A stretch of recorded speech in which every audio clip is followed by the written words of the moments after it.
Monday and Tuesday, May 16th and 17th, 2022. The Sun is in Taurus and Moon is in Sagittarius. Now, we have one sign that's very grounded and another sign that is not so much.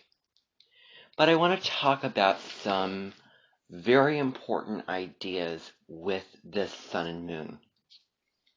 So, with Sagittarius, this is the sign that is very Centaurian. And I'm going to talk about, I want to talk about the idea of mad horse, because Sagittarius is part horse and part human. There's a free element of the real need to break out of the whole, fenced in feeling, that restricted feeling where we feel like, oh my gosh, I can't get anywhere, I can't make any bounds because I'm so stuck where I am.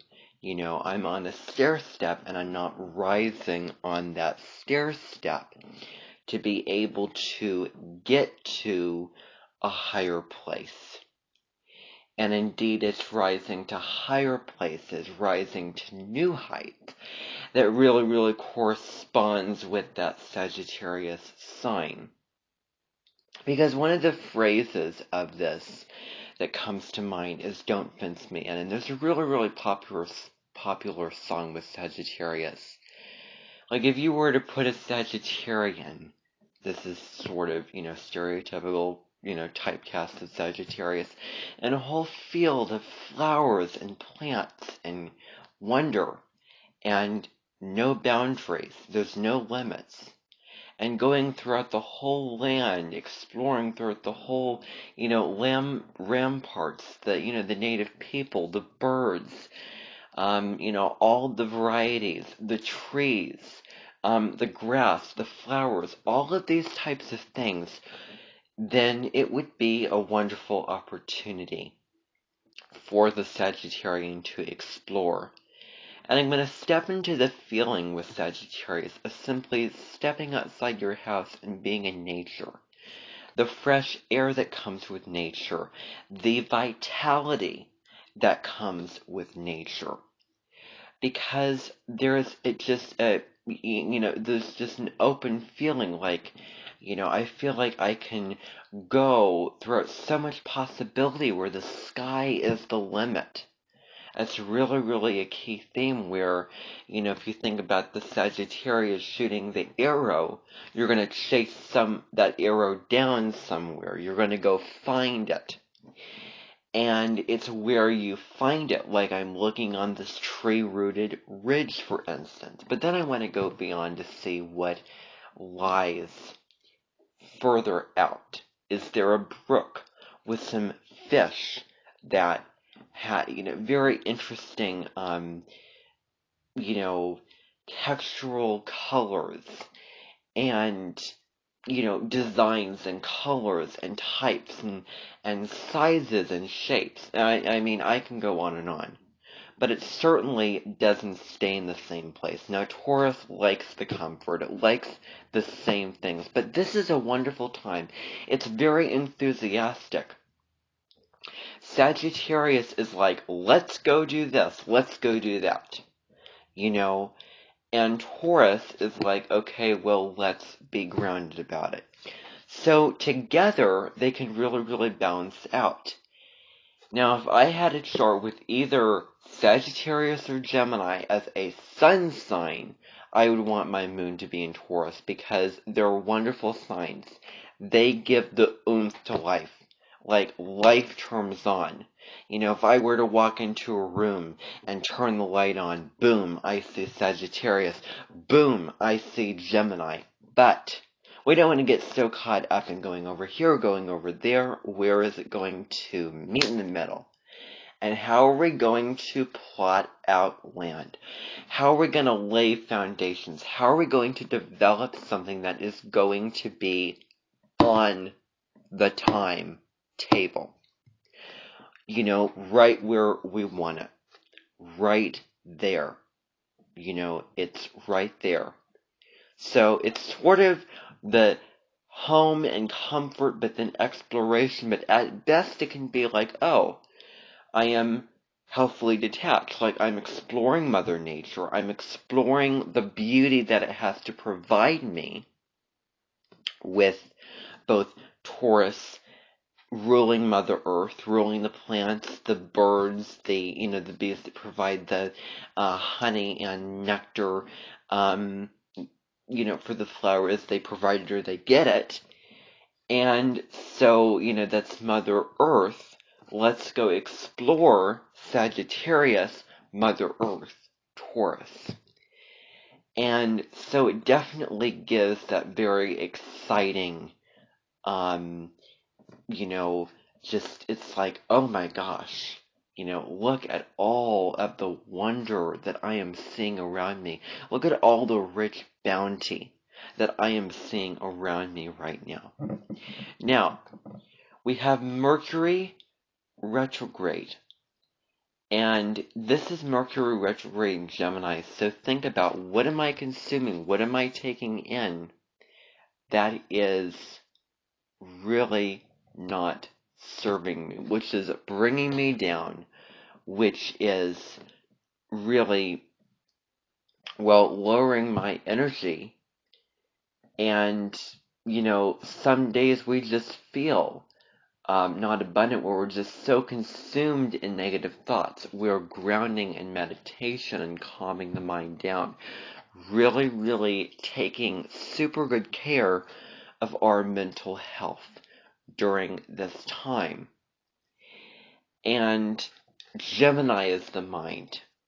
And Mercury retrograde is a wonderful time to reflect. And Jupiter in Aries says, take action. Go and do what, actually, because Jupiter gives sort of that hot spot.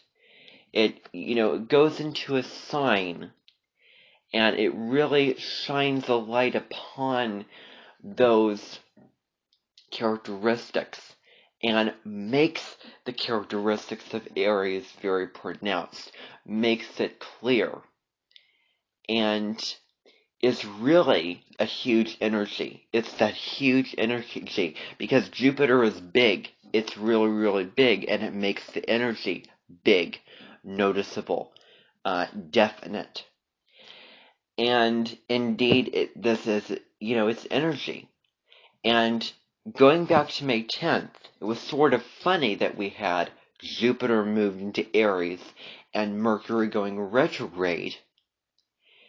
And I was watching an astrologer that I have linked, and she was saying, 1 foot on the pedal, 1 foot on the brakes.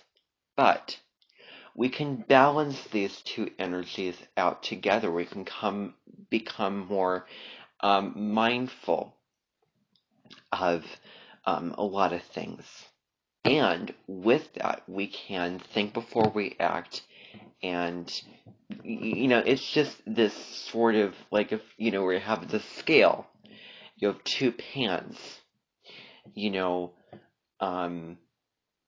and they would be balancing each other out. And so, with this combination, it just makes the delays more noticeable, where, all of that energy we're feeling like this is not happening quick enough. Because Jupiter in Aries, we want things to happen fast. We want things to happen right now, instantaneous results. Like, let's go. I am sitting on energy. I want this to happen now. And right now, there is speaking in my personal life, there's a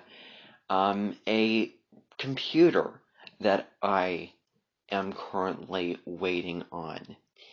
And, and yesterday I was really, really feeling that energy of impatience, feeling very down because it's not happening quick enough, because of just the days of not having the computer, and just, what am I to do with that?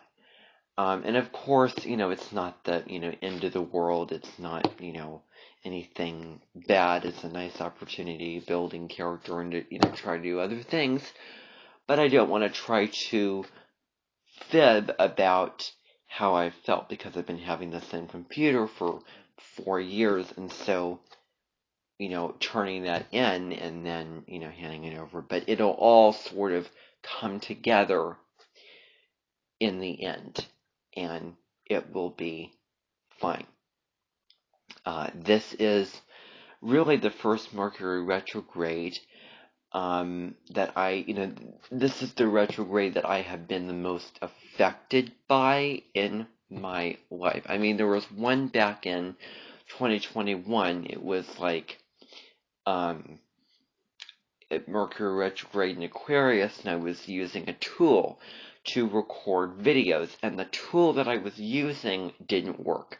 It was a recording tool, and when I pressed record, then when I stopped the recording, I clicked that button again to see, oh, well, is the video ready? And the thing kept spinning round and round and round and round and round, and it didn't work. And eventually, sometimes it did show that, like, it was ready, it was processed, but here's the deal.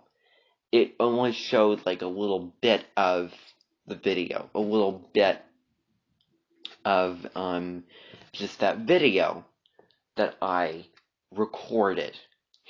And so that was very, very disappointing, and that was a waste of all that hard work that I just spent so much time, so much of my energy to produce, and, etc., etc.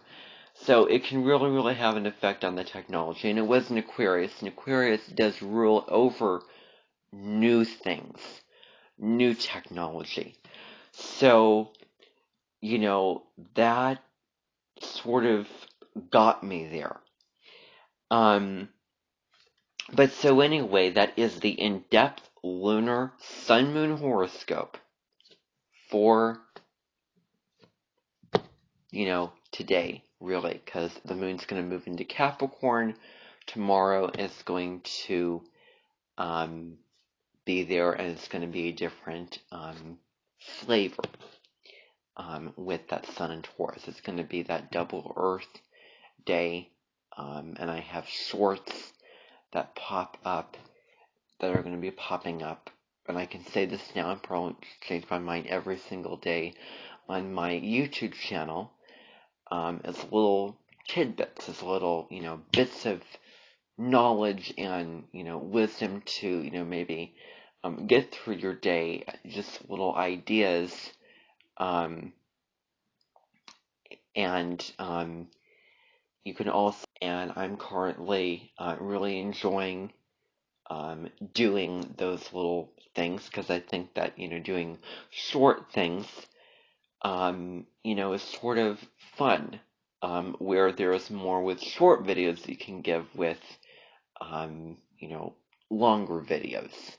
Maybe less is more, and, limitations, there's limitations, and I do want to touch on limitations, because it's been a prevalent theme in my life, which I've been very sensitive to in 2022, of where there's limitations, but what is the opportunity that those limitations can provide?